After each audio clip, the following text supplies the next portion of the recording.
This is a reading of chapter 2 of When Hitler Stole Pink Rabbit. The little illustration at the beginning, I don't know if you can see that. Anna's first thought was so terrible that she could not breathe. Papa had got worse in the night. He'd been taken to hospital. Perhaps he... She ran blindly out of the room and found herself caught by Heimpy. "It's all right. Your father's gone on a journey." A journey? Anna couldn't believe it. "But he's ill. He had a temperature." "He decided to go just the same," said Heimpy firmly. "Your mother was going to explain it all to you when you came home from school. Now I suppose you'll have to hear straight away. And Fraulein Schmidt will be kept twiddling her thumbs for you." "What is it? Are we going to miss school?" Max appeared hopefully on the landing. Then Mamma came out of her room. She was still in her dressing gown and looked tired. "There's no need to get terribly excited," she said, "but there are some things I must tell you. Heimpy, should we have some coffee? And I expect the children could eat some more breakfast." Once they were all settled in Heimpy's pantry with coffee and rolls, Anna felt much better and was even able to calculate that she would miss the geography lesson at school, which she particularly disliked. "It's quite simple," said Mamma. "Papa thinks Hitler and the Nazis might win the elections. If that happened, he would not want to live in Germany while they were in power, and nor would any of us." "Because we're Jews?" asked Anna. "Not only because we're Jews. Papa thinks no one would be allowed to say what they thought anymore, and he wouldn't be able to write. The Nazis don't like people to disagree with them." Mamma drank some of her coffee and looked more cheerful. "Of course, it may never happen, and if it did, it probably wouldn't last for long, maybe 6 months or so. But at the moment, we just don't know." "But why did Papa leave so suddenly?" asked Max. "Because yesterday someone rang him up and warned him that he might be going to take away his passport. So I packed him a small suitcase and he caught the night train to Prague. That's the quickest way out of Germany." "Who could take away his passport?" "The police. There are quite a few Nazis in the police."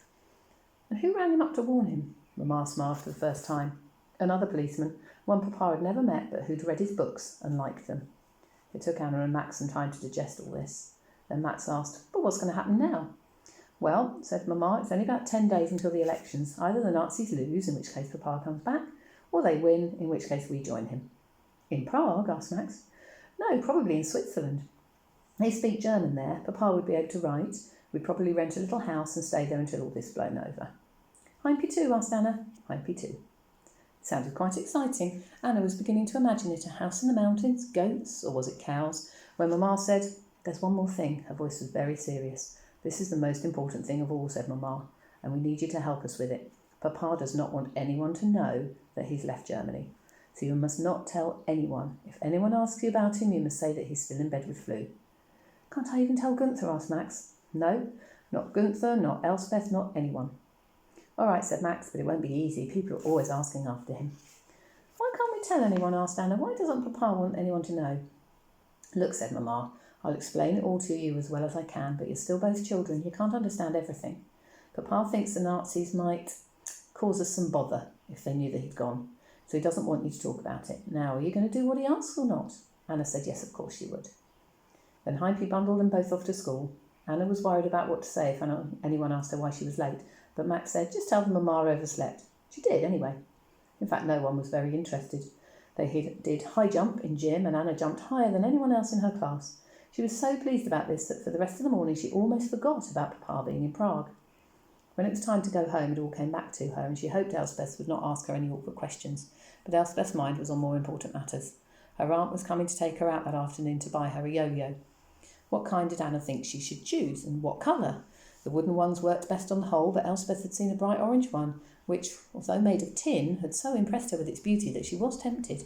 Anna only had to say yes and no, and by the time she got home for lunch, the day felt more ordinary than she would ever have thought possible that morning.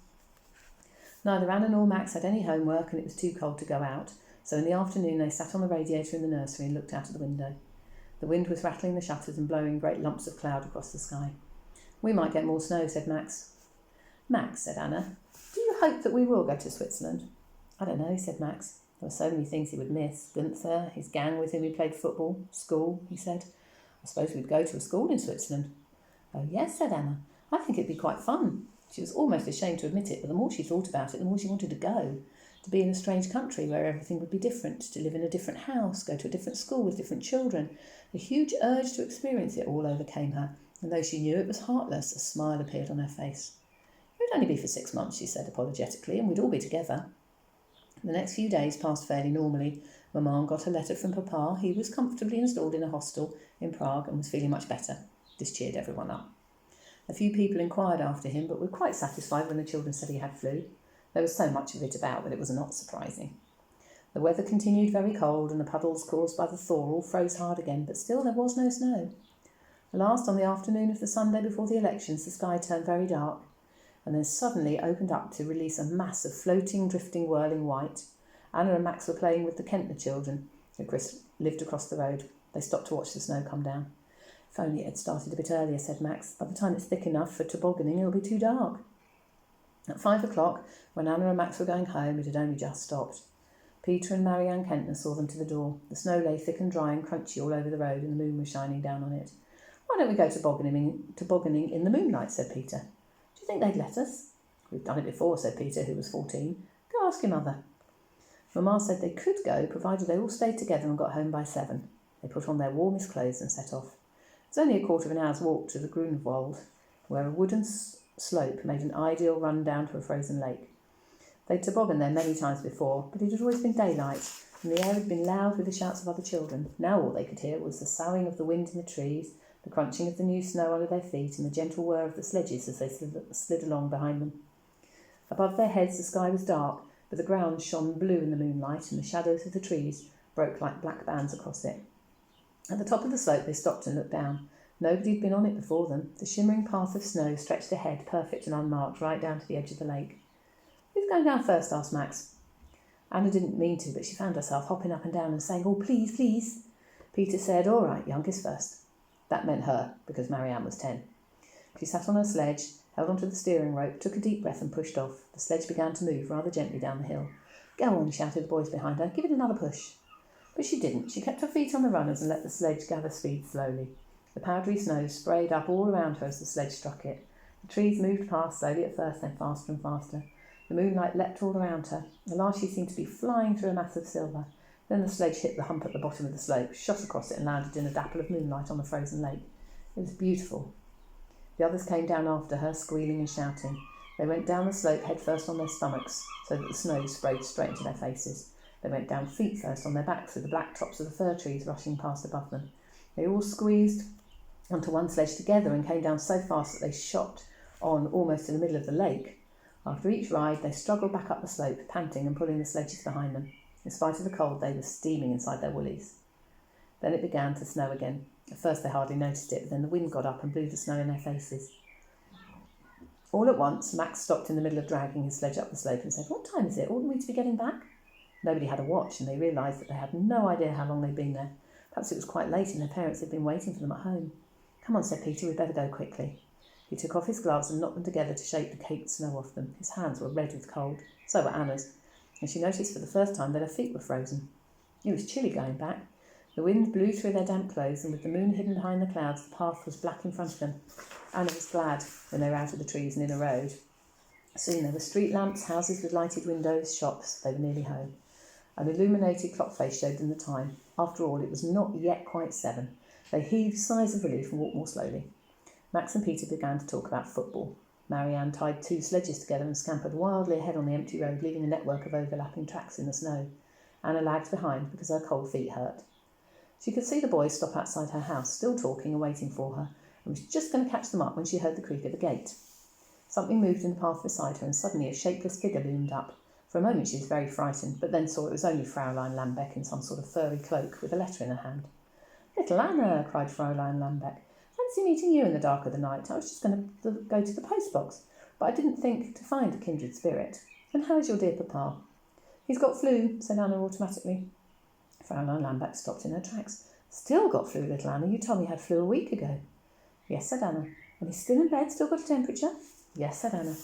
"Oh, the poor man." Fraulein Lambeck put a hand on Anna's shoulder. "Are they doing everything for him? Does the doctor come to see him?" "Yes," said Anna. "And what does the doctor say?" "He says—" "I don't know," said Anna. Fraulein Lambeck leaned down confidentially and peered into her face. "Tell me, little Anna," she said, "how high is your dear papa's temperature?" "I don't know," cried Anna, and her voice came out, not at all as she'd meant, but in a sort of squeak. "I'm sorry, but I must go home now." And she ran as fast as she could toward Max and the open front door. "What's the matter with you?" said Hypie in the hall. "Someone shoot you out of a cannon?" Anna could see Mamma through the half-open door in the drawing-room. "Mamma," she cried, "I hate lying to everybody about Papa. It's horrible. Why do I have to do it? Wish we didn't have to." Then she saw that Mamma was not alone. Uncle Julius, who was not really an uncle but an old friend of Papa's, was sitting in an armchair on the other side of the room. "Calm yourself," said Mamma quite sharply. "We all hate lying about Papa, but just now it's necessary. I wouldn't ask you to do it if it weren't necessary." "She got caught by Fraulein Lambeck," said Max, who followed Anna in. "You know Fraulein Lambeck, she's ghastly. You can't answer her questions even when you're allowed to tell the truth." "Poor Anna," said Uncle Julius in his high voice. He was a gentle, wispy man, and they were all very fond of him. "Your father asked me to tell you that he misses you both very much and sends you lots of love." "Have you seen him then?" asked Anna. "Uncle Julius has just come back from Prague," said Mamma. "Papa is fine, and he wants us to meet him in Zurich in Switzerland on Sunday." "Sunday?" said Max, "but that's only a week. That's the day of the elections. I thought we were going to wait and see who won first." "Your father has decided he'd rather not wait." Uncle Julius smiled at Mamma. "I do think he's taking all this too seriously." "Why?" asked Max. "What's he worried about?" Mamma sighed. "Ever since Papa heard of the move to take away his passport, he's been worried that they might try to take away ours. Then we wouldn't be able to leave Germany." "But why should they?" asked Max. "If the Nazis don't like us, surely they'd be glad to get rid of us." "Exactly," said Uncle Julius. He smiled at Mamma again. "Your husband is a wonderful man with a wonderful imagination, but frankly in this matter I think he's off his head. Never mind, you'll all have a lovely holiday in Switzerland, and when you come back to Berlin in a few weeks' time we'll all go to the zoo together." Uncle Julius was a naturalist and went to the zoo all the time. "Let me know if I can help with any of the arrangements. I'll see you again, of course." He kissed Mamma's hand and went. "Are we really leaving on Sunday?" asked Anna. "Saturday," said Mamma. "It's a long way to Switzerland. We have to spend a night in Stuttgart on the way." "Then this is our last week of school," said Max. It seemed incredible. That's the end of chapter 2.